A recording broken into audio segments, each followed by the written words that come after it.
Bihira naman. Dalawang oras na hindi pa rin dumarating yung ungas. Mukhang nabudol si Ate Bangs ah. Balikan na lang kaya natin. Tiyampahan natin ng ibang araw. Di pwede. Bayad yun. Oh, takot ka ba? Hindi.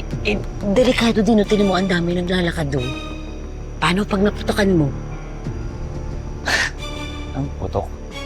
Nakita mo ba to? May silencer tayo. Gigripuhan ko lang yan.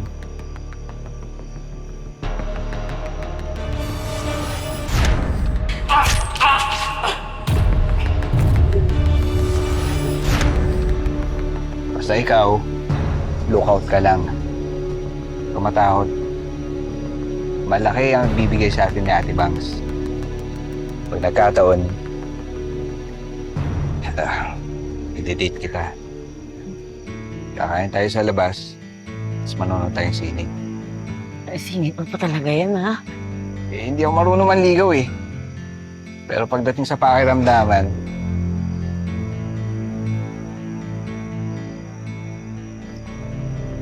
pindan siya na siya.